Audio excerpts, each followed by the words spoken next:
Beleza? Então vamos voltar lá no 3. O de vocês é esse.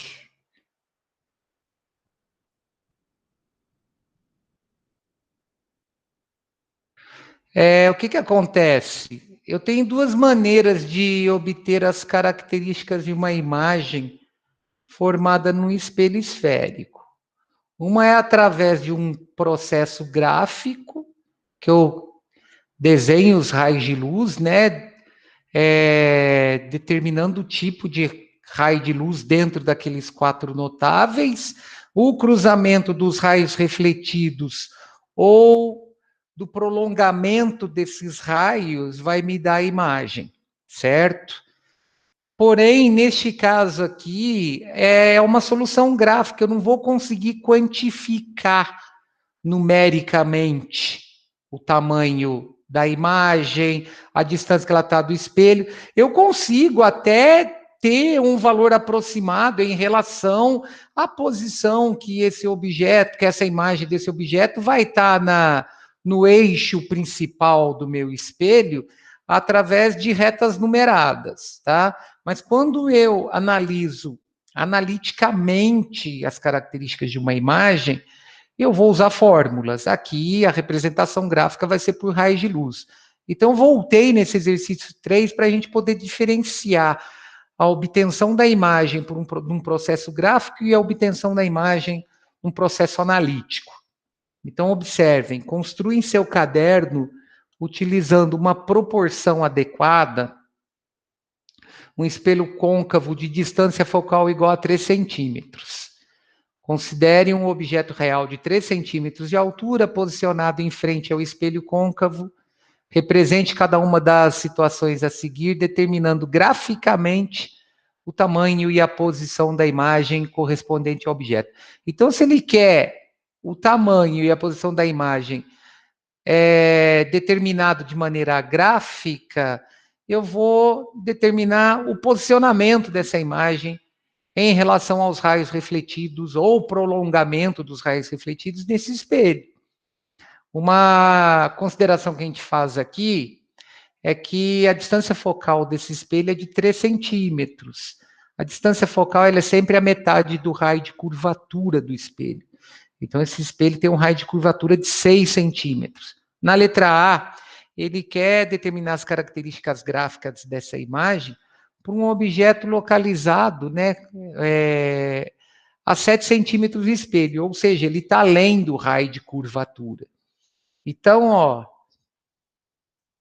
eu tomei como devidas proporções a distância constante, né, no eixo. Observe que o eixo é positivo no espelho côncavo na região refletora do espelho, tá? Então, o que nós vamos ter aqui? Se o meu objeto estiver localizado na região refletora, a distância da imagem ao espelho é positiva. Se ele estiver na parte não refletora, é negativa. Se o objeto estiver na parte superior do eixo, o valor associado à imagem é positivo. Se estiver na parte de baixo, é negativo. Se estiver na parte de baixo, ele é invertido em relação ao objeto. Então, só imagens reais são invertidas, imagens virtuais são direitas. Então, o que nós vamos relacionar aqui? Graficamente, a gente tem a visualização de todas essas características. Então, o que eu fiz? Primeiramente, eu incidi um raio paralelo ao eixo principal, todo raio incidente no espelho paralelo ao eixo principal, reflete pelo foco. Aí, um segundo raio notável, incidindo pelo foco, reflete paralelo ao eixo principal. O cruzamento dos raios refletidos, neste caso, determina a posição da minha imagem. Então, minha imagem está aqui, ó. Belinha na base dela, a linha na seta. Essa é a minha imagem. Observem, a imagem ela está sendo formada na parte refletora do meu espelho. Então, ela é uma imagem real, porque ela é formada pelo cruzamento dos raios refletidos. Ela é invertida, em relação ao objeto e é menor que o objeto. Então, o objeto posicionado além do centro de curvatura, por que além do centro de curvatura? Porque a distância focal do espelho é 3. Logo, o raio é 6. O objeto está a 7. Então, ele está além do centro de curvatura. O que ele conjuga em relação à imagem? Uma imagem real, reduzida, invertida. Real por quê? Porque ela é formada pelo cruzamento dos raios refletidos. Reduzida, porque o tamanho dela é menor que o do objeto. E invertida, porque ela está posicionada na parte de baixo do eixo em relação à posição do objeto. Bom, aí na letra B, ele quer as características gráficas da imagem para o objeto situado agora a 5 centímetros de espelho plano. Ou seja, ele está entre o centro de curvatura e o foco do espelho, né? Olha lá, mesma situação, mesma proporção, tá? Que representa essa distância igual entre os valores numéricos. Então, aqui nós vamos fazer o seguinte: incide no vértice do espelho, reflete simetricamente. Ou seja, o ângulo de incidência vai ser igual ao ângulo de reflexão em relação ao eixo principal. Agora, se eu fizer uma incidência paralela ao eixo principal, ele vai refletir pelo foco. Então, ó, neste ponto aqui, eu tenho o cruzamento dos meus raios refletidos. O que seria esse espelho aqui? É aquele espelho que a gente usa para... É o espelho côncavo que a gente usa para aumentar o tamanho do rosto da gente. Você vai numa ótica, por exemplo, experimentar um óculos. Tem aqueles espelhos esféricos sobre o balcão. Então, na hora que você posiciona seu rosto entre o raio de curvatura do espelho e o foco dele, eu vou ter uma ampliação da imagem formada nesse espelho. Certo? Olha lá, ó. Ampliou a imagem. E aqui dá para eu projetar essa imagem. Por quê? Porque ela é uma imagem real. Certo? Só imagens reais podem ser projetadas. Então, ó, belinha na base, a linha no topo da seta. O alinha e o belinha representam a minha imagem. Neste caso, eu tenho um objeto posicionado entre o foco e o centro de curvatura, ele conjuga uma imagem real, porque ela é obtida do cruzamento dos raios refletidos, ampliada, porque ela é maior que o objeto, e invertida. Aí o objeto a 3 centímetros do espelho, ou seja, sobre o foco, não vai formar imagem. Por quê? Porque na hora que eu faço a incidência paralela, vai refletir no foco. Na hora que eu faço a incidência pelo vértice, reflete simetricamente. Observem que os raios refletidos aqui são paralelos. Então, eu não tenho cruzamento dos raios refletidos e nem tão pouco do prolongamento desses raios, porque eles são paralelos. Então, esses raios não se cruzam. Nesse caso, eu não tenho informação de imagem, eu tenho a imagem imprópria, que é chamada. Olha lá, o objeto posicionado no foco do espelho, a imagem é imprópria, tá? E, finalmente, para a gente poder retomar o nosso assunto, um objeto a 1 centímetro do espelho côncavo. Ou seja, o objeto entre o foco e o vértice desse meu espelho. Então, ó, paralelo, reflete pelo foco, eu vou prolongar o raio. Pelo centro de curvatura, reflete simetricamente. Observem que nessa região aqui, ó, eu tenho o espalhamento dos meus raios. Então, na região refletida, esses raios não se cruzam nunca. Eu tenho que ver onde eles vão se cruzar na região não refletora. Essa aqui é a condição de você se localizar entre o foco e o vértice do espelho, no espelho côncavo, e o tamanho do seu rosto aumentar na mesma posição. Ou seja, a imagem é formada dentro do espelho. Então, como ela foi formada dentro do espelho, ela é formada pelo prolongamento dos raios refletidos. Logo, ela é uma imagem virtual. Neste caso, ela é uma imagem virtual, é direita, porque toda imagem virtual é direita, e maior que o objeto. Então, aqui é quando você chega o rosto próximo ao espelho côncavo, e o teu rosto aumenta, mantendo a mesma posição.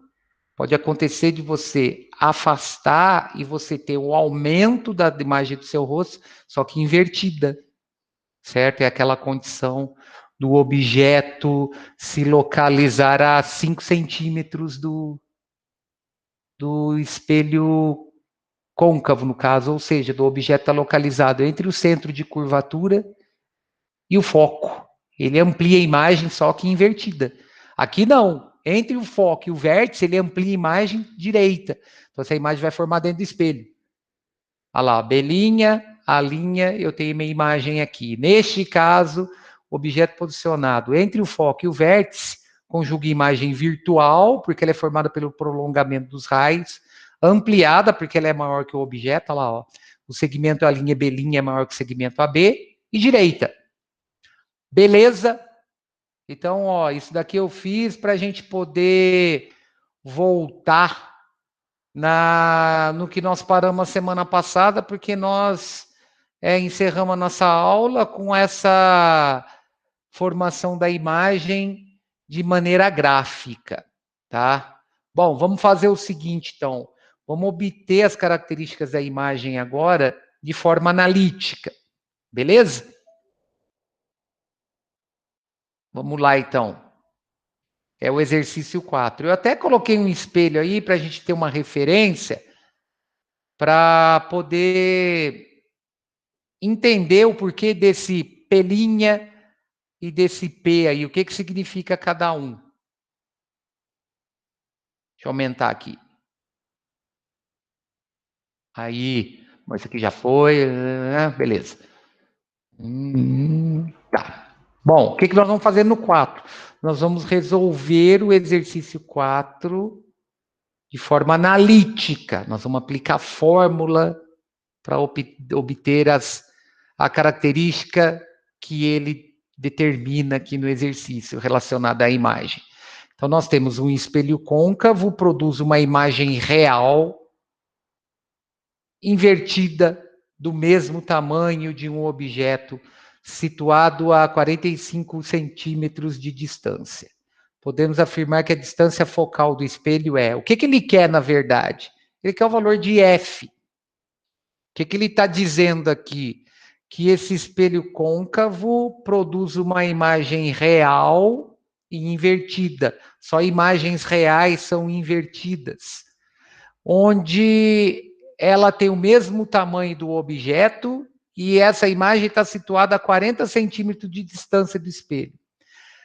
Pessoal, a única situação que eu tenho imagem do mesmo tamanho do objeto é quando a imagem está localizada sobre o centro de curvatura do espelho.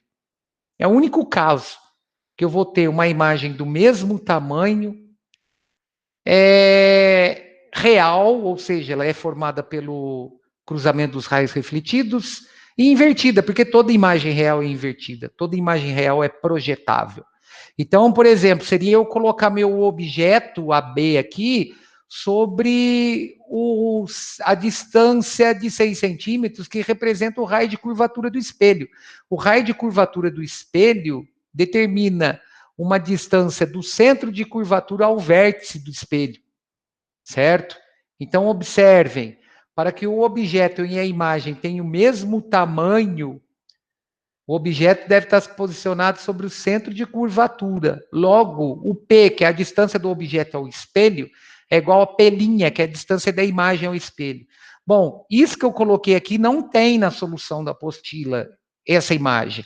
Eu coloquei só para a gente ter uma referência do que está acontecendo, tá? Olha lá, ó, o P, que é a distância do meu objeto AB até meu espelho, é igual ao meu P', que é a distância da imagem formada ao espelho. Então, gente, se P é igual a P', o objeto está sobre o centro de curvatura. O objeto e a imagem estão sobre o centro de curvatura. Só que um invertido em relação ao outro. Então, eu posso aplicar a equação dos pontos conjugados é que eu determino essa distância focal, que é aquela equação representada por 1 sobre F, igual a 1 sobre P, mais 1 sobre P', onde P e P' valem 40. Então, ó, ficou fácil, né? 1 sobre F é 1 40avos mais 1 40avos, ou seja, eu tenho 2 40avos. Mas eu não quero 1 sobre F, eu quero F. Então, se eu inverto o primeiro membro, eu inverto o segundo. Invertendo o primeiro membro, vai dar F, invertendo o segundo membro, dá 40 sobre 2. Ou seja, a distância focal desse meu espelho é de 20 centímetros. Quanto vale o raio? O raio é o dobro da distância focal. Olha lá, ó, dá 40 centímetros, é o ponto C. Tá certinho. Então, a distância focal desse espelho é de 20 centímetros. Beleza? Questão 5. Considere um espelho esférico de raio de curvatura igual a 40 centímetros e um objeto de 6 centímetros posicionado a 30 centímetros do espelho. Caracterize a imagem formada considerando que o espelho seja, na letra A, côncavo, na letra B, convexo. Bom, o que é caracterizar a imagem? É obter todos os valores relacionados a ela, ou seja, é determinar a distância que ela se encontra do espelho, o tamanho dela e a posição dela, tá? Então, observem, eu coloquei um espelhinho aqui. Antes de mais nada, eu coloquei os dados. Então, eu tenho algumas convenções que eu tenho que adotar. No espelho côncavo, o foco é real, ou seja, o foco do espelho, ele está na região, ele está na parte refletora do meu espelho. Olha lá, ó. Isso aqui é a representação esquemática de um espelho côncavo. Observem que essa calota esférica aqui, ó, se eu prolongar essa calota esférica, eu vou encontrar uma circunferência aqui com um centro C, representado pelo centro de curva, uma circunferência não, vou encontrar uma esfera, desculpa, com um centro C relacionado ao centro dessa esfera e a distância focal sendo a metade desse raio aqui, que é o CV, né? É a distância do centro de curvatura ao vértice do meu espelho. Então, ó, por isso que o meu foco é positivo aqui. Meu foco é positivo porque ele está na região refletora do meu espelho.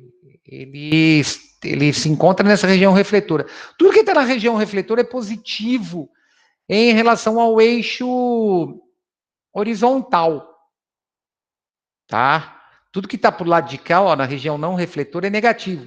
Então, a orientação nossa, o positivo nosso é para a esquerda aqui, porque é na parte relacionada à parte interna da minha calota esférica, certo? Por isso que o foco é positivo. Ele está na região refletora da minha calota.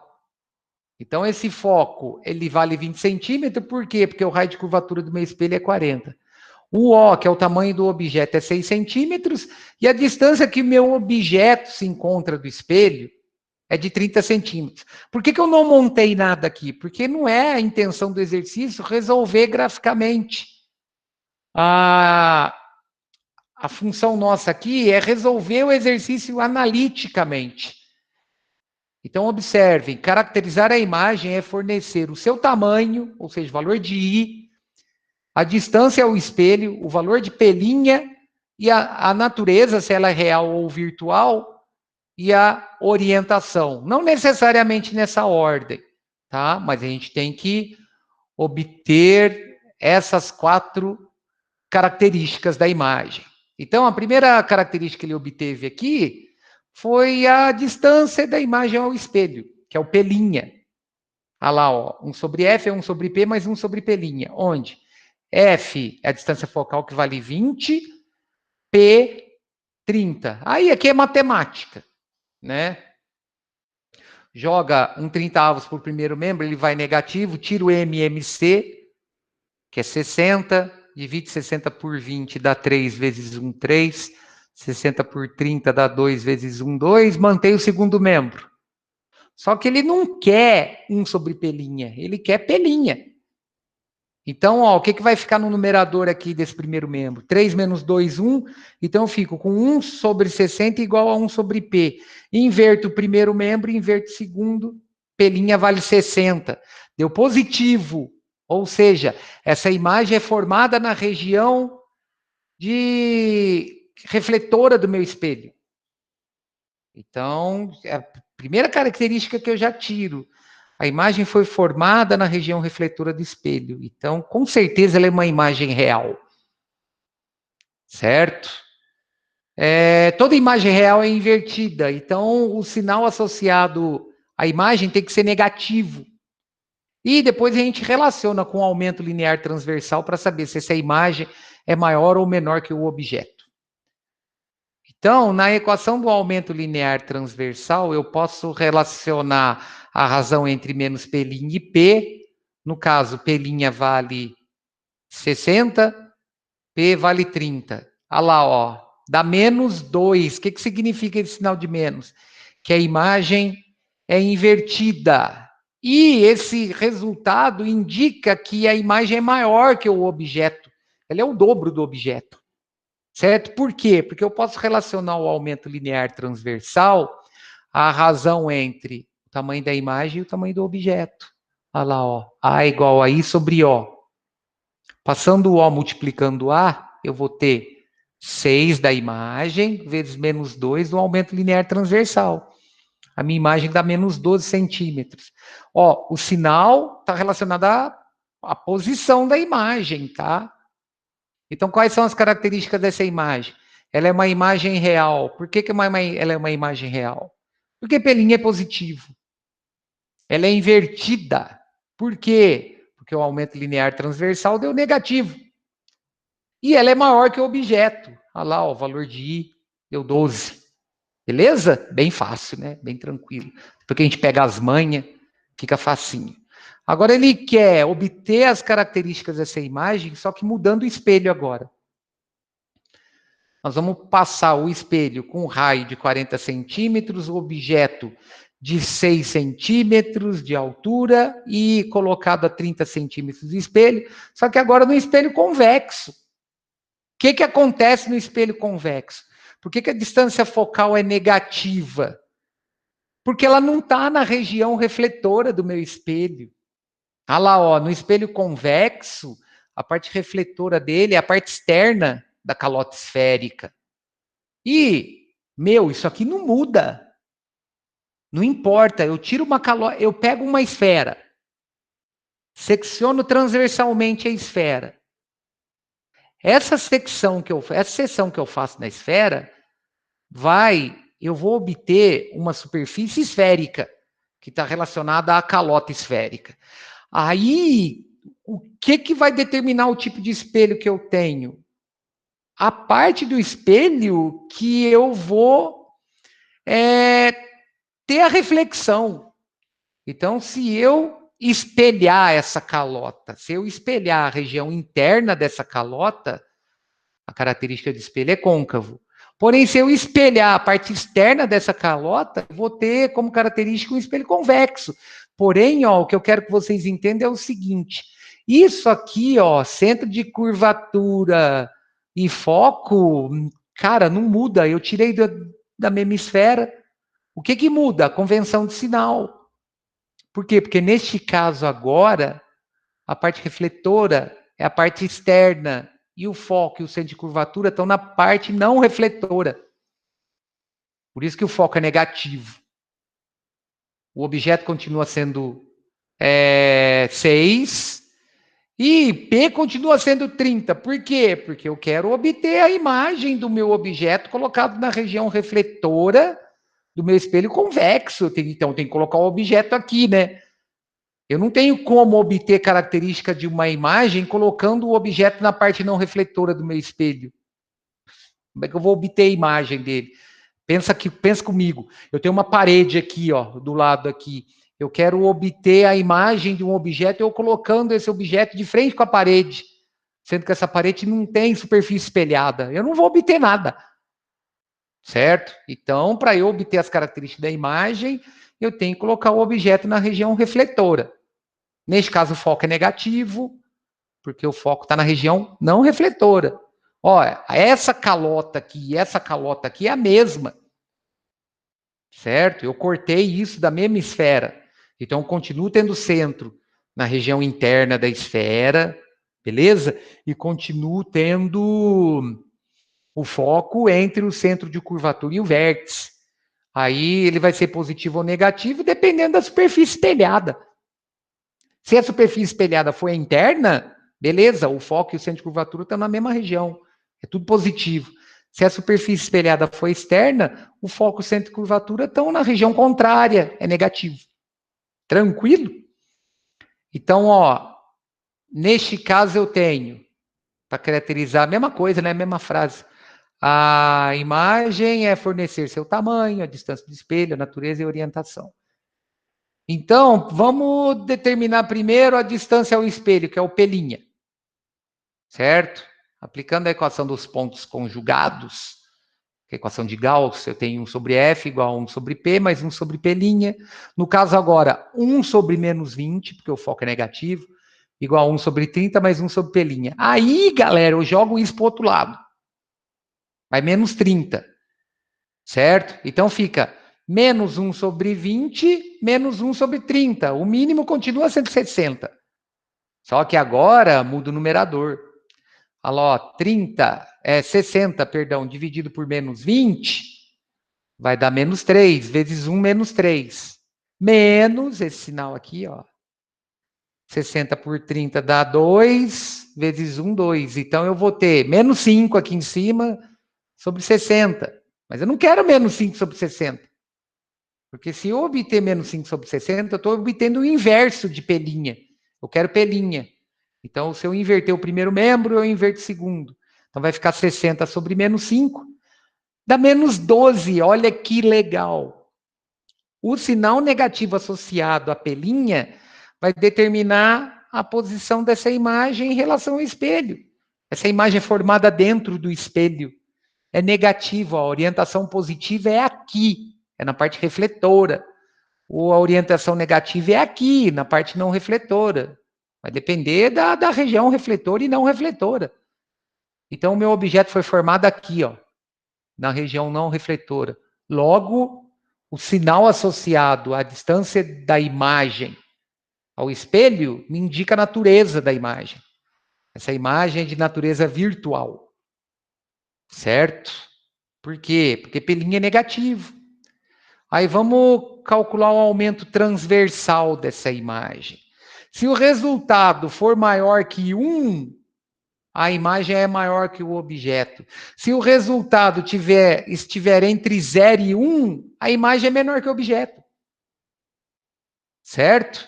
Olha lá, ó. O aumento linear transversal é menos pelinha sobre P. Eu tenho que considerar o sinal, hein? Porque senão eu não tenho a natureza da imagem relacionado a ela ser real ou virtual. Olha lá, o aumento linear transversal deu positivo e um número entre 0 e 4, entre 0 e 1, perdão. O que significa isso? Que esse resultado positivo determina a natureza dela, virtual. E o valor numérico entre 0 e 1 indica que ela é menor que o objeto. Espelho convexo é isso, pessoal. Espelho convexo conjuga imagem virtual menor, porque ela aumenta o campo visual. Beleza?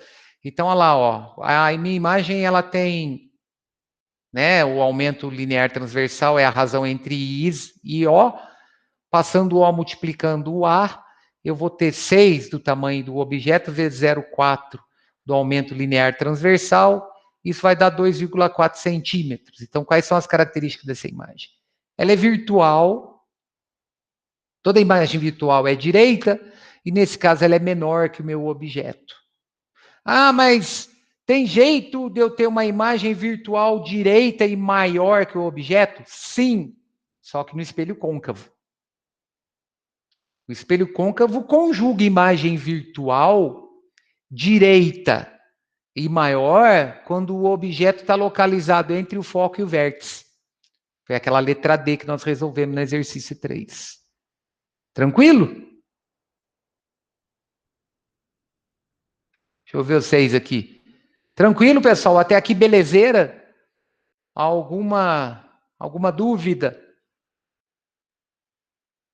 E aí, Jonas? Beleza aí? Tranquilo? Tranquilo, João? Tranquilo, Belezura, pessoal? professor. Beleza. Então, tranquilo. Vamos resolver. Tem um do ITA aí bom pra caramba pra gente resolver. Acho que é o 8. É isso mesmo. Vamos para o 6. Eu sempre que puder, eu vou colocar uma representação gráfica para a gente poder analisar o cálculo que nós iremos fazer, tá? Então vamos voltar aqui.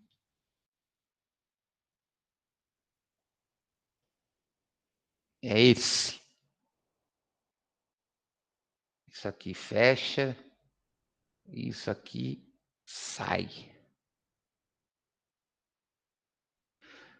6. Um espelho côncavo tem raio de curvatura R de 2 metros. Nossa, que tamanho de espelho. A distância do centro do espelho em centímetros. A que distância do centro do espelho em centímetros?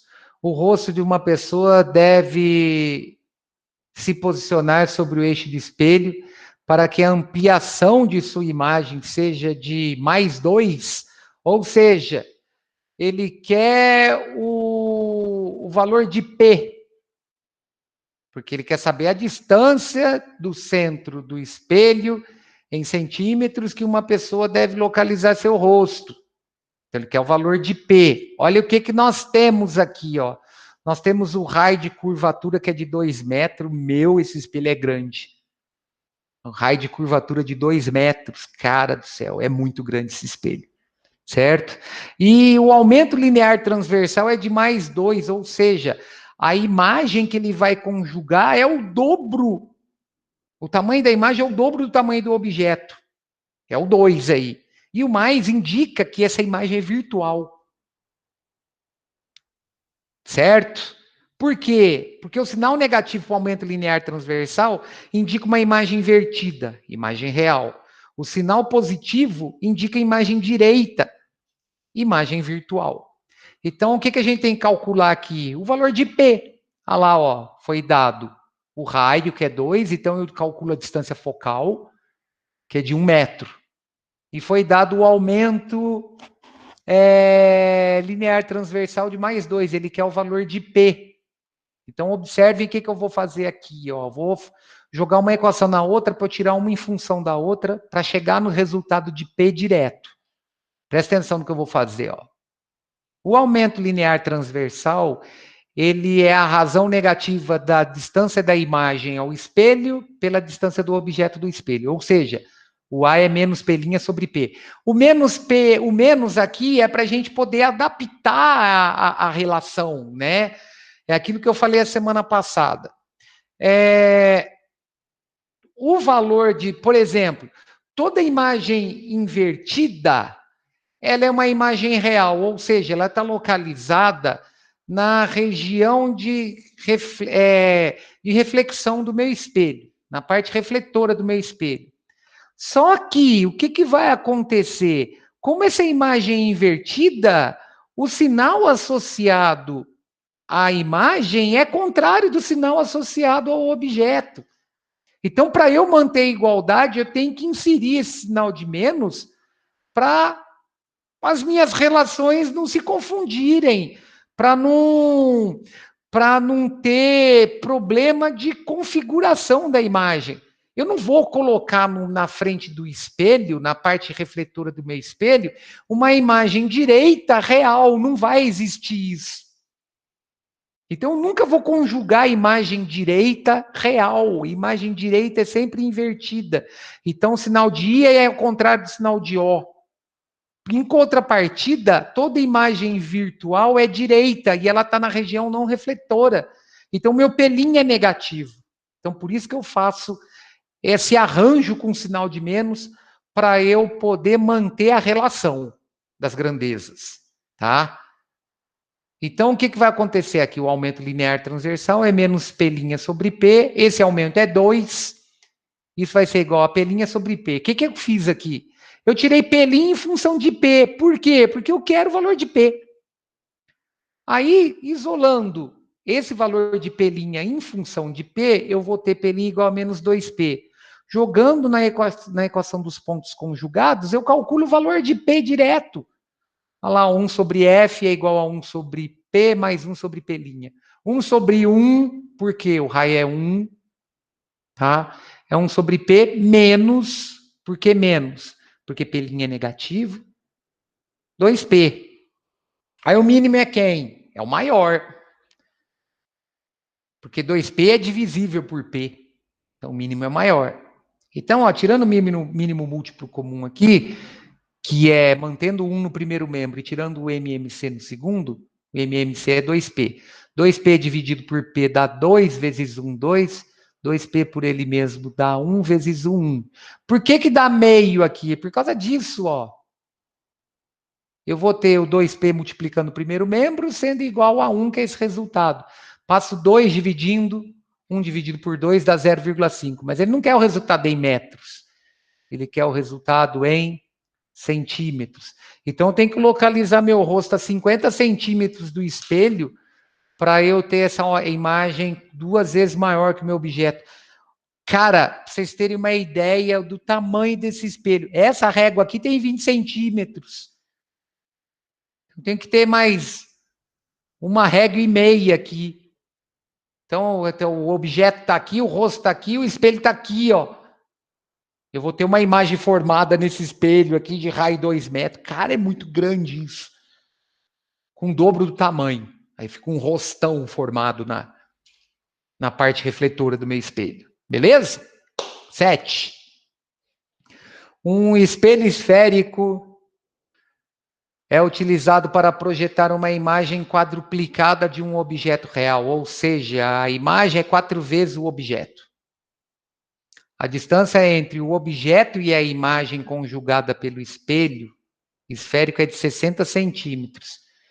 Que tipo de espelho foi utilizado nessa situação e qual é o seu raio de curvatura? Bom, eu fiz um desenho aqui para a gente entender o que está acontecendo. Tá? Então, eu coloquei aqui, ó. É isso que está acontecendo aqui, tá?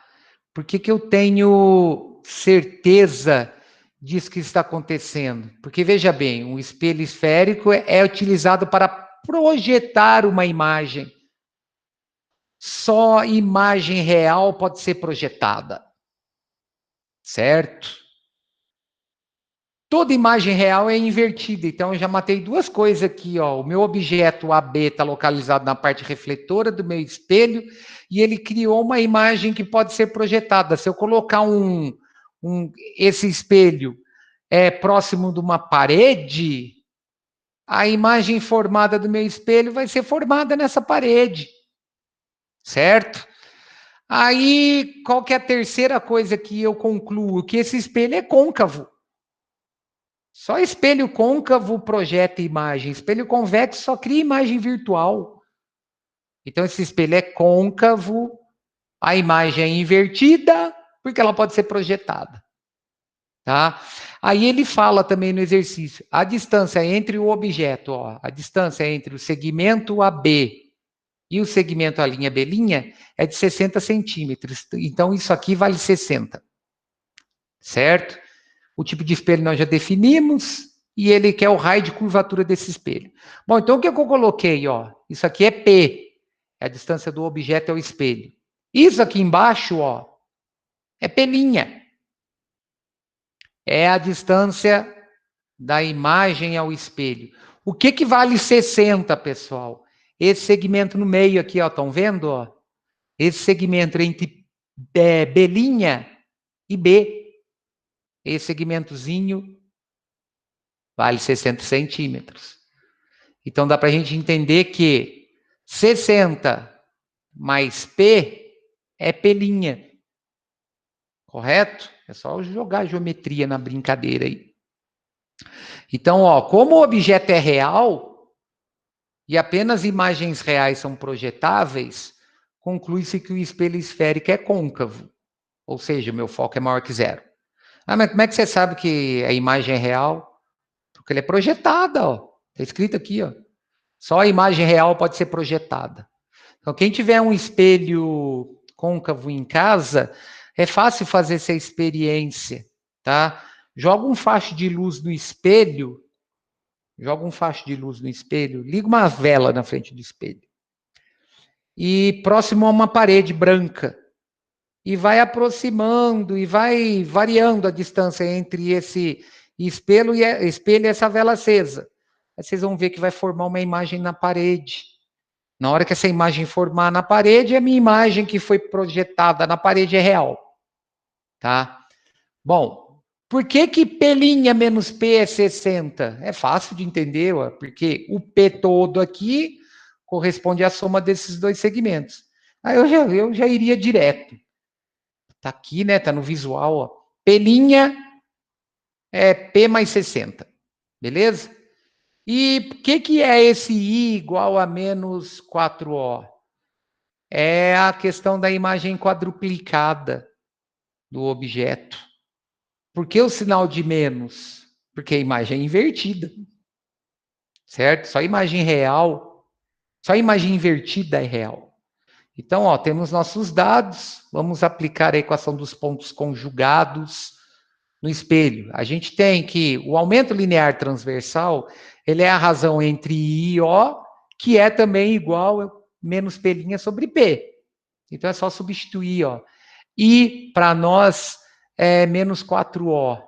P' para nós, voltando aqui, ó, só para a gente não perder a referência, P' para nós é P mais 60.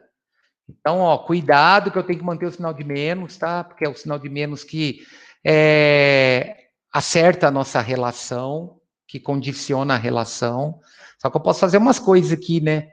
Eu posso cortar o O com O, eu posso cortar o sinal de menos do 4 com o sinal de menos dessa fração. Já facilita bem a minha vida, né? Aí eu multiplico em cruz. Olha lá, ó.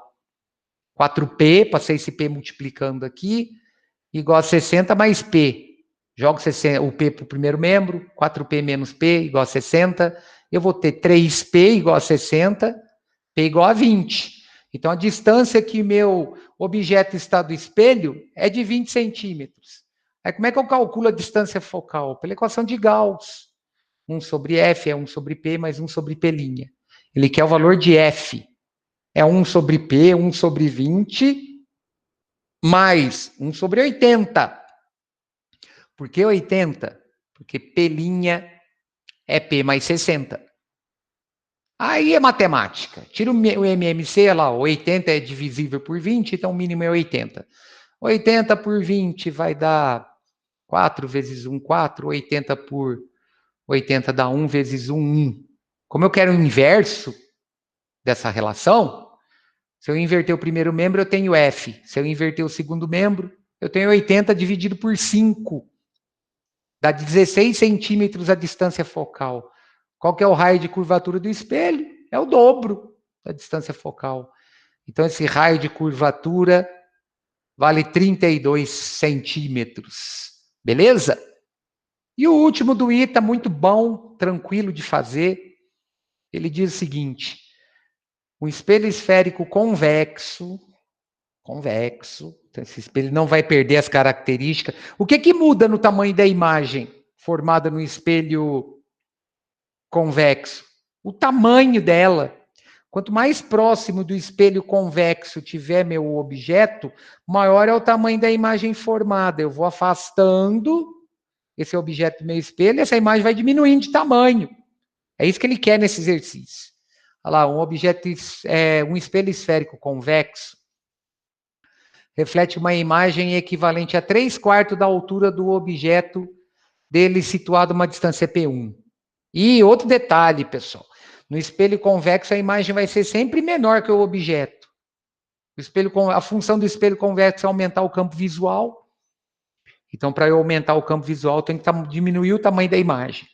Olha lá, um espelho convexo esférico reflete uma imagem equivalente a 3/4 da altura de um objeto dele situado a uma distância P1. Então, o espelho está aqui, ó. O espelho está aqui, por exemplo. Aí eu coloquei meu objeto aqui. Quando eu coloco meu objeto aqui, a imagem formada aqui tem 3/4 do tamanho do meu objeto colocado aqui. Aí, Então, para que essa imagem seja refletida com apenas 1/4 da altura da sua altura, o objeto deverá se situar a uma distância P2 do espelho, dada por qual relação em função de P1?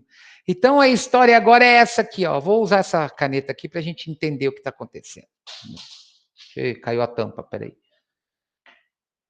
Ó, presta atenção numa coisa, ó. A caneta preta vai ser o meu espelho. E a lapiseira vai ser meu objeto. Na hora que eu situo meu objeto aqui, eu tenho uma imagem formada na região interna do meu espelho, que tem 3/4 da altura do objeto. A única relação que eu posso estabelecer aqui para diminuir o tamanho da imagem formada é afastando o objeto do espelho.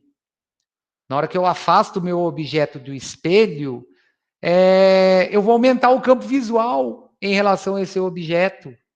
Então, eu vou diminuir o tamanho da minha imagem, tá? Como é que nós vamos calcular isso? É fácil. É só a gente estabelecer uma relação com foco. Porque é o mesmo espelho. Não importa. Meu espelho está aqui, meu objeto na posição aqui, dando uma imagem de 3/4 do tamanho. Ou dando uma imagem 1/4 do tamanho, eu não mudei o espelho, eu mudei a posição do objeto. Então, vou tirar tudo em função do foco. Quer ver, ó?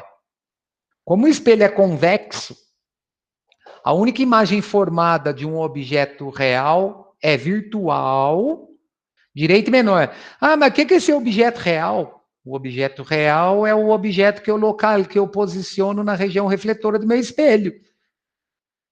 Certo? A região refletora está aqui, ó.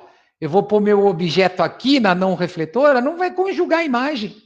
Não conjuga nada. Tá? Então, essa que é a ideia do objeto real. Então, lá, o objeto real, a imagem é virtual, direito menor.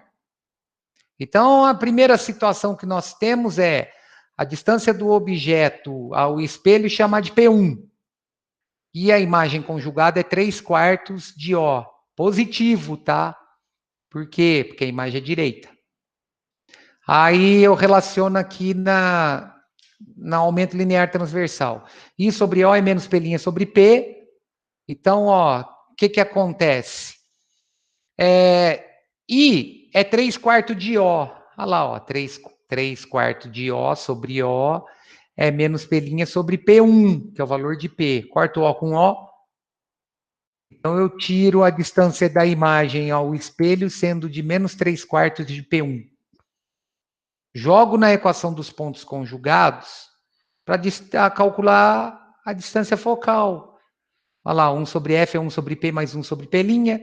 1 sobre F vai ser 1 sobre P1, que é o valor da distância do meu objeto na primeira situação ao espelho, menos 4/3 de P1. Por que 4/3 de P1? Porque é o inverso de P1, de P', né? É 1 sobre P'. Então, aqui eu inverto isso. Aí, tirando o mínimo múltiplo comum, que é 3P1, eu vou ter a distância focal, aplicando a matemática aqui, igual a menos 3P1, certo? Porque, olha lá, 3P1 dividido por P1 dá 3 vezes 1, 3. 3P1 dividido por 3P1 dá 1 vezes 4, 4. O sinal de menos é o sinal da relação estabelecida aqui com essa imagem virtual. Aí eu faço a mesma coisa para a segunda situação, só que na segunda situação agora, o valor de P é P2. Eu tenho a mesma relação aqui, ó. No caso, I2, né, sobre O vai ser menos P'2 sobre P2, então eu relaciono todo mundo. Eu vou ter a distância do objeto agora de menos 1/4 de P sobre 4, né, de menos 1/4 de P2. Aí jogo na forma do conjugado, na equação conjugada, para achar o valor do foco, porque o foco é o mesmo. Então, o que vai acontecer agora? Eu vou ter 1 sobre F igual a 1 sobre P2 mais 1 sobre P2'. 1 sobre F é 1 sobre P2, que é o valor de P, né? Menos 1/4 de P2. Por que menos 4 sobre P2, perdão? Porque é o inverso, certo? Aí eu tiro o mínimo múltiplo comum aqui, eu vou ter 1 sobre F igual a menos 3 sobre P2, o F é menos P2 sobre 3. Aí, como é que a gente resolve o nosso problema? A distância focal não se altera, porque o espelho esférico permanece o mesmo. Logo, se eu igualar as duas distâncias focais, olha lá, ó, a distância focal do meu primeiro espelho é menos 3 vezes P1, e a distância focal do mesmo espelho para a segunda situação é menos P2 sobre 3. Então, eu igualando essas duas equações, para que a minha imagem tenha 1/4 da altura do objeto, ele tem que estar localizado numa posição P2, 9 vezes maior que P1. Aí, ó, matou. O que eu falei no comecinho? Eu falei que quando eu coloco um objeto na frente de um espelho convexo, a única característica que eu mudo é o tamanho da imagem em relação à distância que o objeto está do meu espelho. Quanto mais afastado do meu espelho, menor é a imagem conjugada nesse espelho convexo. Então, olha lá, ó, na hora que ele estava numa distância P1, o tamanho da imagem era 3/4 da altura.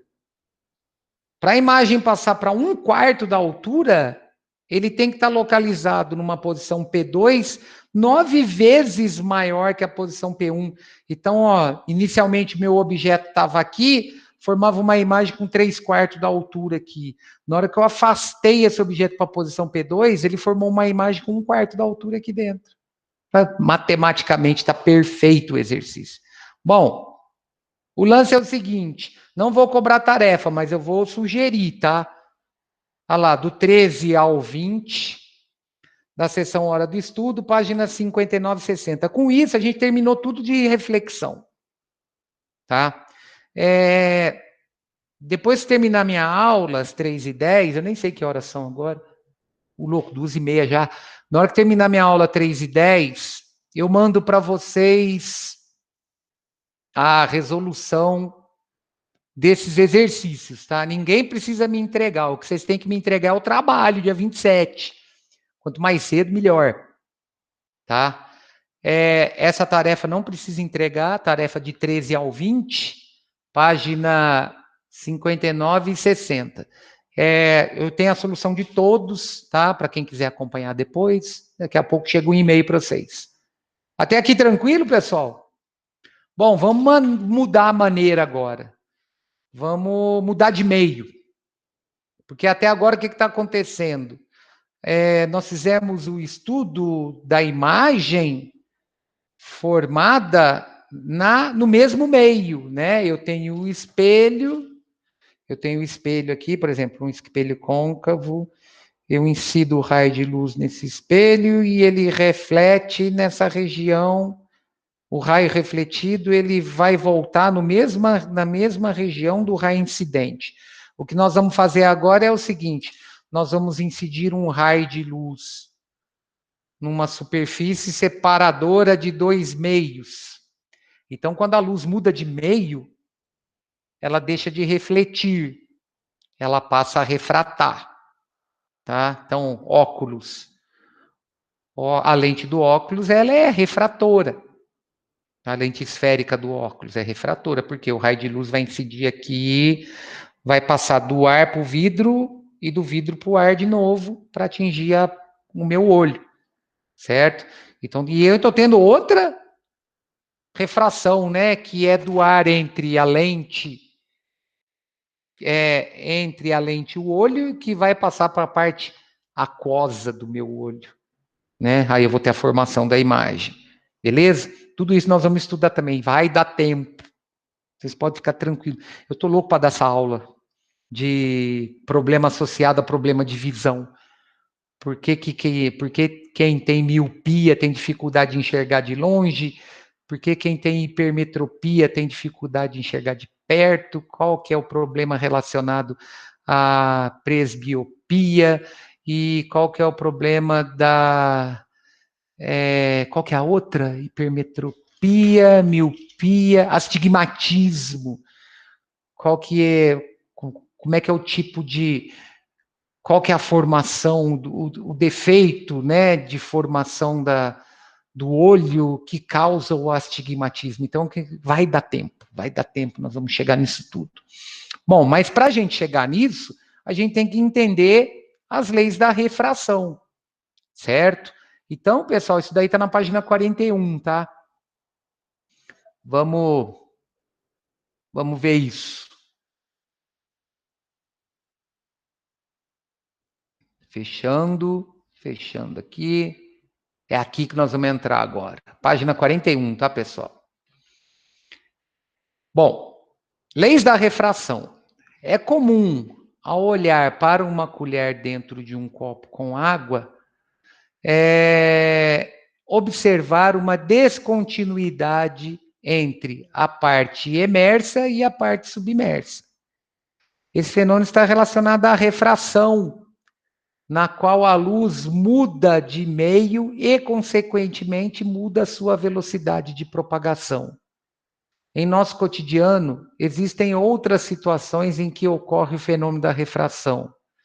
A luz emitida por uma lâmpada ao passar pelo vidro do bulbo e chegar a um ambiente, ou seja, passagem do vidro para o ar.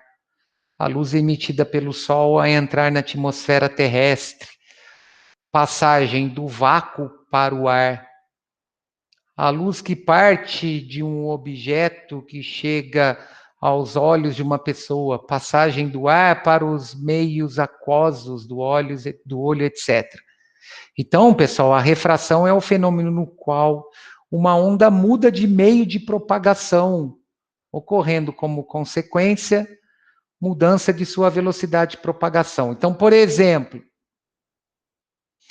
eu estou na beira de um lago com a superfície tranquila da água e estou vendo um peixe dentro d'água.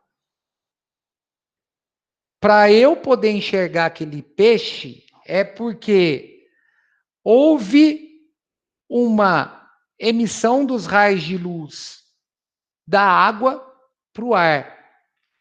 Eu só consigo ver um objeto devido à luz que ele reflete. Correto? Então, o que está acontecendo? Eu estou tendo uma mudança de meio. A luz ela está incidindo da água para o ar. Então, parte dessa luz, na hora que passa pelo ar, ela vai sofrer desvio. Então, quando a gente observa um peixe dentro da água, aquela imagem, estando fora dela, aquela imagem do peixe que a gente vê, ela não representa a posição real no qual o peixe se encontra. Porque na hora que eu tive essa propagação dos raios de luz refletido pelo peixe, eu tive uma mudança de meio, então houve um desvio do raio de luz. Aquela posição que o peixe se encontra é a imagem virtual dele. Então, um pescador experiente, que pesca com lança, ele nunca vai apontar a lança para o objeto para a imagem do objeto que ele está enxergando. Ele vai apontar a lança para uma posição mais abaixo, porque aí vai representar a posição real do peixe. Então, nem sempre a imagem de um objeto coincide com a posição do objeto quando eu tenho dois meios compostos por materiais diferentes, por substâncias diferentes. Ar, água, água, ar. Eu mudei de meio. Existe uma superfície de separação entre esses dois meios. A refringência de um meio, ela está relacionada à condição de eu desviar a direção do raio de luz. Então, quanto mais refringente for um meio, maior vai ser o desvio do raio de luz nesse meio. Isso que nós vamos entender agora. Então, ó, a refração é um fenômeno óptico que ocorre quando a luz atravessa a superfície de separação de dois meios ópticos diferentes. Por exemplo, do ar para o vidro. Na hora que eu faço a incidência do raio de luz do ar para o vidro, esse raio de luz que passou para o vidro é o meu raio refratado. Ele mudou de meio. E ele sofre um desvio. O que seria esse desvio? É essa inclinação associada à reta normal. Se eu não tivesse essa superfície de separação, como a propagação da luz é retilínea, ela ia continuar em linha reta aqui, né? Ela ia seguir reto aqui. Essa inclinação que o raio sofreu está relacionada a esse desvio, ó. É relacionada a essa mudança de ângulo sofrida pelo raio de luz na hora que ele mudou de meio, tá? Pode acontecer de um meio de menor refringência para um meio de maior refringência ou o contrário. Eu posso ter a luz propagando do vidro e refratando no ar, tá? Isso aí tudo nós vamos ver aqui. Então, os raios luminosos, ao passarem de um meio óptico para um outro meio diferente, mudam de direção. E essa mudança de direção está relacionada ao índice de refração do material, ou seja, a refringência do meio de propagação. Essa refringência está relacionada à propriedade dele mudar a direção de propagação do raio. O ângulo de inclinação em relação à reta normal, tá? Essa reta aqui, ó. Observe, ó, dá uma olhadinha aqui no que está acontecendo, ó. O ângulo de incidência é aqui, entre a normal e o raio incidente. O ângulo de refração vai ser aqui, ó. Entre a normal e o raio refratado. Vai ter uma parte do raio que vai refletir também, certo? Então, por quê? Porque quando você está na beira de um lago, você com água tranquila, você consegue ver o fundo do lago e a imagem dos objetos formada do outro lado do lago. Então, parte do raio refrata, parte do raio reflete, e eu tenho absorção ainda, né? A água esquenta. Só que hoje nós estamos preocupados só com esse fenômeno da mudança de meio, tá? A luz é uma onda eletromagnética que pode se propagar em meios materiais e no vácuo. A velocidade de propagação da luz no vácuo é de aproximadamente 300 mil quilômetros por segundo. No entanto, em outros meios, a propagação da luz é mais lenta. No vácuo é a velocidade máxima que ela alcança, porque o vácuo é nada, então não tem um impedimento para essa onda se propagar. Eu não tenho moléculas constituindo esse meio que façam com que essa onda sofra desvio, mudando a sua direção. Ou seja, ela vai propagar com a velocidade máxima, só no vácuo. No entanto, em outros meios, a propagação da luz é mais lenta. Por exemplo, na água, a velocidade de propagação da luz é de 225 mil quilômetros por segundo. No vidro, é de 200 mil quilômetros por segundo. No diamante, de 125 mil quilômetros. Então, a relação entre a velocidade de propagação da luz em um meio e no vácuo define o índice de refração absoluto, que vai ser simbolizado pela letra N minúscula. Quanto maior o valor desse N, maior a refringência do meio. Ou seja, maior vai ser a mudança de direção da luz. Então, o que esse N mede? Esse N mede, daqui a pouco na tabela da próxima página eu vou mostrar isso matematicamente. Esse N mede para a gente o quanto a luz é mais rápida no vácuo do que num meio qualquer. Em qualquer outro meio diferente do vácuo, a velocidade da luz é menor que 300 mil. Porém, não existe nenhum meio onde a velocidade de propagação da luz é maior que 300 mil. Então, esse resultado nunca dá menor que 1. Porque sempre eu vou dividir 300 mil por um valor menor ou igual a ele. Se o índice de refração for igual a 1, eu não estou tendo mudança de meio. Vocês estão me entendendo? A luz está propagando no vácuo. Aí, se, por exemplo, o índice de refração dá 1,5, o que significa isso? Significa que a velocidade de propagação da luz no vácuo é 1,5 vezes maior que a velocidade da luz, de propagação da luz nesse meio. Tem uma tabela aqui que vai demonstrar isso, legal. Aí, ó, na equação, N representa o índice de refração do meio, C é a velocidade da luz no vácuo, e V é a velocidade da luz no meio. Observe que o índice de refração é uma grandeza adimensional, uma vez que é determinado pela razão entre duas velocidades, quilômetros por segundo e quilômetros por segundo, ou metros por segundo no SI. Eu estou dividindo duas grandezas com a mesma unidade, então o meu índice de refração é adimensional, ele não vai ter unidade. Uma vez que não há velocidades conhecidas superiores à da luz, o índice de refração não pode ser inferior que 1, que é o índice de refração no vácuo. A velocidade de propagação da luz no vácuo, o valor de V aqui, ó, é igual a C. Então, dividindo esses dois, eu vou ter N igual a 1. Aí eu peguei um exemplo aqui na minha tabela.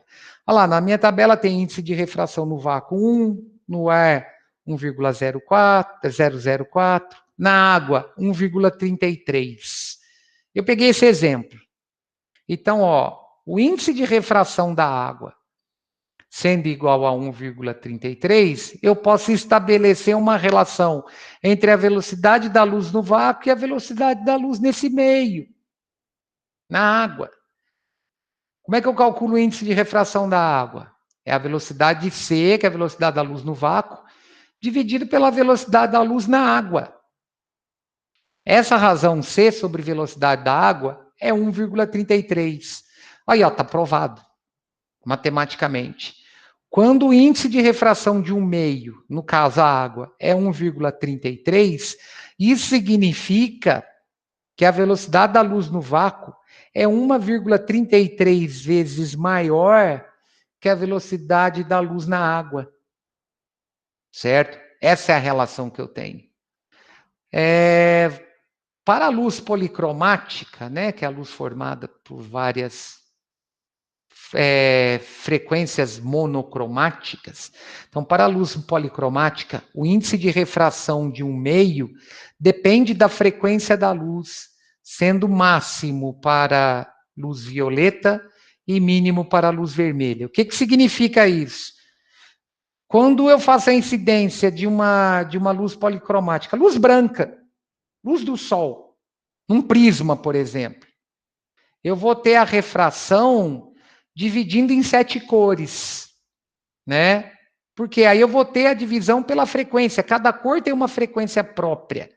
Então, a luz que desvia menos, a luz monocromática que desvia menos é a vermelha. Porque ela vai ter um índice de refração mínimo. E a luz que desvia mais é o violeta. Essa diferença de refringência, né? Ou seja, essa diferença de desvio dos meios para a luz visível de diferentes cores, que estão relacionadas às diferentes frequências, provoca o fenômeno da dispersão da luz branca. Por exemplo, quando esta incide sobre um prisma, ou quando tem a formação do arco-íris. Isso daí está relacionado à dispersão da luz branca, associada à refringência do meio, no caso é a gota de água, né, as gotículas de água. Então, a formação do arco-íris, ela vai ter que ser tal que, por exemplo, eu tenho a pessoa aqui, chovendo aqui, e o sol incidindo aqui. Certo? Porque ó, a pessoa está aqui, chovendo nessa região, e o raio de luz incidindo aqui, atrás de onde está chovendo, eu vou ter a luz mudando de meio, né, passando da região, pelo meio dessa região que está chovendo. Então, vai fazer a dispersão da luz branca nesse raio de luz. Vai acontecer isso daqui, ó. Aqui a luz policromática, está representado por essa seta preta aqui, para a gente poder ter a visualização do raio incidente, né? No caso, a luz policromática, ela é formada por todas as outras, é a branca, certo? Que absorve tudo, reflete tudo, perdão, quem absorve tudo é o preto, ela reflete tudo, então ela tem a composição de todas as cores, certo? Aí o que está acontecendo aqui, ó? Eu tenho a luz vermelha e a luz violeta. Entre a vermelha e a violeta, quem tem maior índice de refração? A violeta. Por quê? Porque ela sofre maior desvio em relação à superfície de separação dos dois meios. Olha lá, ó. Onde que está esse desvio? Está relacionado à propagação da onda incidente através desse prolongamento da onda incidente. Ó, se eu não tivesse mudança de meio, como essa luz, a propagação da fonte é retilínea, ela não ia sofrer desvio se não tivesse superfície de separação. Só que eu tenho a superfície de separação dos meios. Olha o que aconteceu, ó. O desvio está aqui, ó. Certo? Esse é o desvio na vermelha, esse ângulo todo aqui é o desvio na violeta. Então, em relação ao prolongamento do raio incidente, a vermelha desvia menos que a violeta, porque a vermelha tem velocidade de propagação maior que a violeta, tem frequência menor. Olha lá, cores diferentes obtêm desvios diferentes ao refratar, obliquamente, né, formando um ângulo qualquer com a normal aqui, em uma interface de dois meios com índices de refração diferentes. Aí eu achei isso aqui, ó, que louco, ó. Na verdade, o que está acontecendo aqui? Essa fonte policromática, de luz policromática, ela está sofrendo dois desvios, né? Ela está sofrendo a primeira refração, que eu vou mostrar depois num prisma, como é que a gente obtém esses raios refratados aqui na segunda refração, tá? Vou mostrar tudo, com ângulo, tudo certinho. Então, tem uma primeira, ela sofre um primeiro desvio na refração do ar para o vidro, no caso, do prisma, e depois sofre uma outra refração do vidro para o ar. Então, ela está sofrendo dois desvios, tá? No caso, eu vou ter esses desvios relacionados às frequências da luz monocromática. Quanto maior for a frequência dessa luz, maior vai ser o desvio sofrido por ela. Certo? Beleza? Bom. Aí, o que eu posso fazer para fechar essa parte? Eu posso relacionar os índices de refração de dois meios. Eu posso estabelecer uma relação entre índices de refração para saber qual meio vai provocar um maior desvio na direção do raio de luz que o outro. Então, é esse índice de refração relativo. O índice de refração relativo é definido pela relação entre os índices de refração de dois meios quaisquer. Então, por exemplo, o índice de refração relativo do meio 2 ao meio 1 é a razão entre o índice de refração do meio 2, ó, o índice segue, o primeiro índice é o numerador, o segundo índice é o denominador. Uma vez que o índice de refração é determinado pela relação entre a velocidade de propagação da luz nos meios e no vácuo, a gente pode estabelecer o seguinte, ó. O índice de refração do meio 2 em relação ao meio 1 vai ser a velocidade de propagação da luz no vácuo sobre a velocidade de propagação da luz no meio 2, olha lá, ó, N2, sobre a velocidade de propagação da luz no vácuo sobre a velocidade de propagação da luz nesse meio 1. Aí eu tenho aquela relação, né, produto dos extremos pelo produto dos meios. Olha lá, o produto dos extremos é o meu numerador, produto dos meios é o meu denominador. Então, como C é comum, eu posso cancelar. Então, quando eu faço o índice de refração relativo em função das velocidades, é o inverso aqui, né? Por que é o inverso? Porque M é C sobre V. Então, inverte. Tá? Por exemplo, se eu tenho o índice de refração do meio 2 em relação ao meio 1, igual a 3,5, por exemplo. Isso significa que o índice de refração do 2 é 3,5 vezes maior que do 1. Ou seja, o meio 2 desvia mais a luz que o meio 1. Tá? Então, vamos relacionar isso. Vamos relacionar agora as leis da refração em relação aos índices de refração. Leis da refração. O conjunto formado por dois meios distintos e a superfície de separação entre eles denomina-se dióptro. Então, ó, isso daqui, ó, meio 1 com índice de refração N1, meio 2 com índice de refração N2 e essa superfície de separação aqui. Isso tudo, esquece das retas, das setas, isso tudo é conhecido como dióptro. Tá? Então, por exemplo, eu tenho o dióptro ar-água. Eu tenho o meio 1, que é o ar, o meio 2, que é a água, e a superfície de separação entre o ar e a água, que é a superfície da água. A figura ao lado, que representa um dióptro, é adotada para facilitar a visualização dos elementos geométricos envolvidos em leis válidas para qualquer refração. Então, ó, na figura, incide sobre o dióptro plano, formado pelos meios 1 e 2, um raio incidente R1. Esse aqui, ó. Incidiu. O que acontece? Na hora que ele incide na superfície de separação, eu vou criar uma normal, onde o ângulo de incidência ele vai ser medido entre a normal e o raio incidente.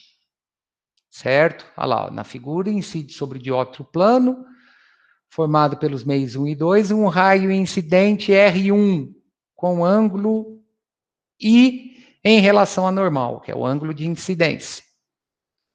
E é transmitido um raio refratado R2 com um ângulo R, ou seja, na hora que o raio muda do meio 1 para o meio 2, esse raio R2 é o raio refratado. E ele vai criar esse ângulo aqui entre ele e a normal, que é conhecido como ângulo de refração.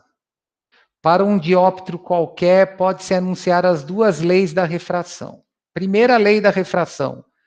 O raio de luz incidente, que é esse aqui, o R1, o raio de luz refratado e a reta normal são coplanares, eles estão no mesmo plano.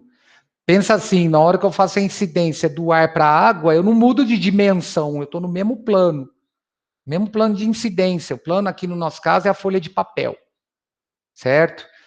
Porém, acontece o seguinte, quando um raio luminoso incide sobre um dióptro plano, uma parte do raio é refletida e a outra parte do raio é refratada. Aí, na hora que acontece de eu ter o raio refletido, esse ângulo refletido aqui tem o mesmo valor do ângulo de incidência, tá? É a segunda lei da reflexão. O que importa para nós aqui são as retas cheias. É o raio incidente e o raio refratado. Esses ângulos aqui, nessa incidência oblíqua, não serão iguais, porque eu mudei de meio. Tá? Eu vou ter uma condição só onde o ângulo é igual, daqui a pouco eu mostro. A segunda lei da reflexão, da refração, perdão, ela diz o seguinte, que é a lei de Snell-Descartes. Em um dióptro, para uma luz monocromática, para esse raio incidente aqui, ó, de luz, o produto entre o seno do ângulo e o raio que o raio forma com a normal, e o índice de refração é sempre constante. Então, pessoal, não importa se é o raio incidente no meio 1, formando um ângulo de incidência, ou se é um raio refratado no meio 2, formando o ângulo de refração. O produto entre o índice de refração do meio e o seno do ângulo formado com a normal vai ser sempre constante. Então, eu posso estabelecer a segunda lei da refração, que determina essa relação entre o índice de o ângulo formado entre o raio e a normal e o índice de refração do meio. Então, de acordo com a lei de Snell-Descartes, em uma interface entre os dois meios de índice de refração N1 e N2, é verdadeira sempre a relação que o produto entre o índice de refração do meio 1 e o seno do ângulo de incidência, né, no meio 1 aqui o raio está incidindo, ele vai ser sempre igual ao índice de refração do meio 2 e o seno do ângulo refratado. N1 é de onde o raio provém, N2 é para onde o raio passa. Ele provém, o ângulo é de incidência. Quando ele passa, o ângulo é de refração. Então, essa relação sempre vai ser mantida. N1 seno de I igual a N2 seno de R, onde N1 é o meio, no caso aqui, onde esse raio está incidindo, e N2 é o meio no qual o raio está sendo refratado, certo? Aí eu tenho que ver de que maneira que está ocorrendo essa incidência. Mas esse produto aqui é sempre constante. Pode acontecer de estar incidindo de N2 para N1. Aí é só mudar aqui, ó. De onde ele incide para onde ele refrata. Então, eu tenho que ver de que meio que está incidindo, mas o meio que incide forma o ângulo de incidência, o meio que refrata forma o ângulo de refração, certo? O único caso que eu não vou ter mudança na direção, eu vou ter mudança da velocidade, porque mudou de meio, mas eu não vou ter mudança na direção, né? O raio não vai sofrer desvio, é quando a incidência é normal. O que seria uma incidência normal? O raio incidente, ele é perpendicular à superfície de separação dos dois meios. Olha lá, ele está sobre a reta normal.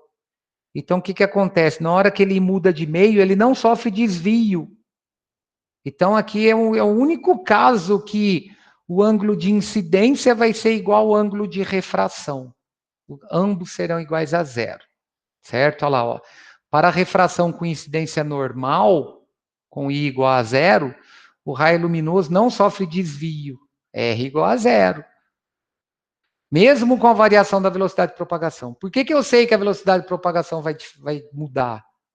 Porque o índice de refração dos meios é diferente. Então, muda a velocidade de propagação de acordo com a refringência do meio. Mas esse aqui é o único caso que o raio não vai sofrer desvio.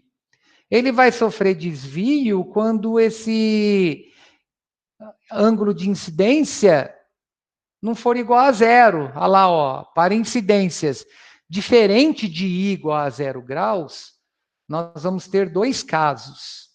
Quais serão esses? Quando um raio de luz incide de um meio mais refringente para outro meio menos refringente, né? Olha lá, N1 maior que N2, haverá um afastamento da trajetória do raio de luz em relação à normal, em relação a essa reta aqui, ó. Neste caso, o seno do ângulo de incidência é menor que o seno do ângulo de refração. E, consequentemente, o ângulo de incidência é menor que o ângulo de refração. Vamos entender o que está acontecendo aqui, ó. O que está acontecendo aqui é o seguinte. Se eu não tivesse superfície de separação desses dois meios, o meu raio incidente ia continuar reto aqui, certo? Então, em relação à superfície de separação, o desvio que ele sofreu foi mínimo em relação à superfície de separação.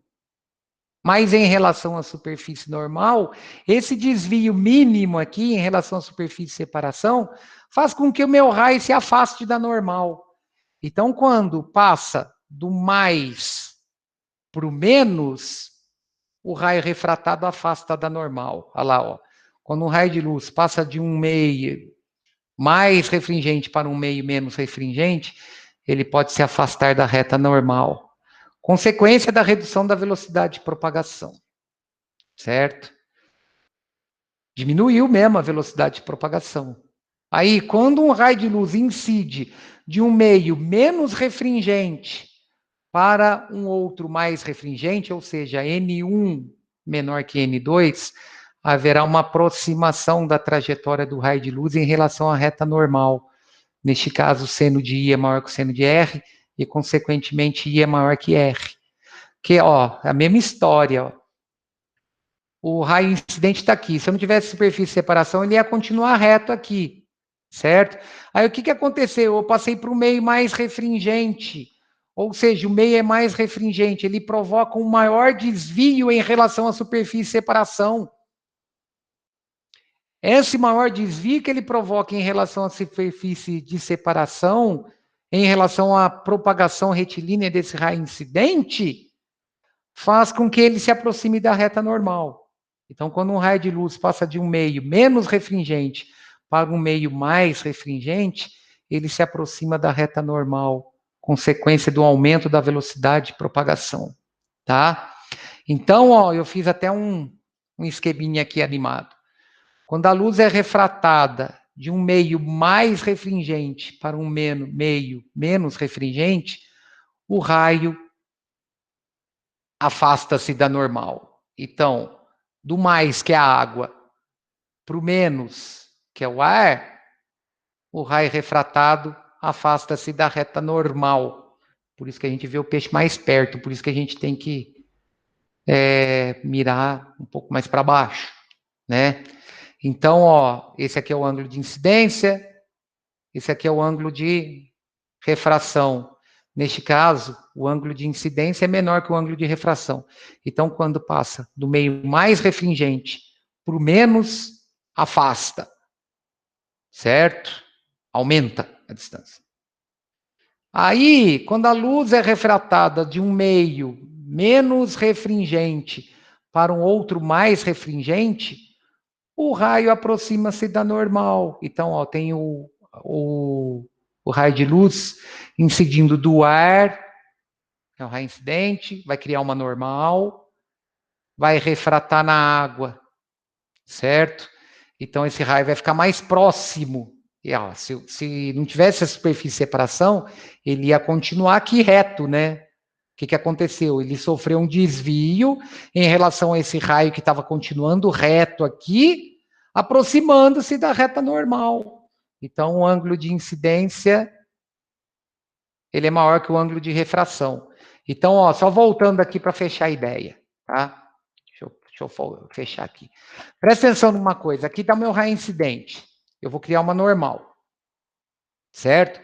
Se eu não tivesse a superfície de separação, o que ia acontecer? Esse raio de luz ia continuar reto aqui, ó. Mas ele passou de um meio mais para um meio menos. Então, esse raio afastou da normal. Certo? Olha lá, ó. Por que ele afasta da normal? Porque ele desvia nesse sentido aqui para cima. Certo? Ou, melhor falando, ele sofreu um pequeno desvio em relação à superfície de separação, porque o meio aqui é menos refringente, então ele desvia menos o raio. Aí, no outro caso, ele desvia mais o raio. Olha lá, ó, no ponto onde o raio incide, ele vai desviar mais o raio, né? Ele vai mudar mais a direção do raio em relação a essa superfície ar-vidro aqui.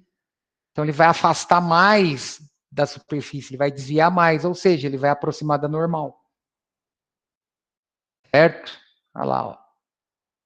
Bom, isso daqui eu vou deixar para semana que vem, porque é meio longo. E ó, caramba, 3:09. Bom, então é isso, gente. Tá a tarefa lá do 13 ao 20, para quem quiser fazer. Daqui a pouco eu estou mandando e-mail para vocês com a resolução, tá? Então, lembrando, quarta-feira, 7:15 da manhã tem minha prova, ela está agendada lá no Estudos, hein?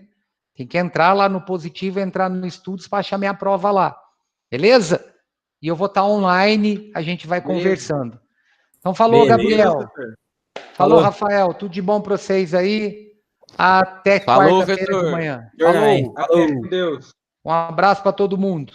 Tudo de bom. Boa aula aí para vocês. Tchau, Ellen.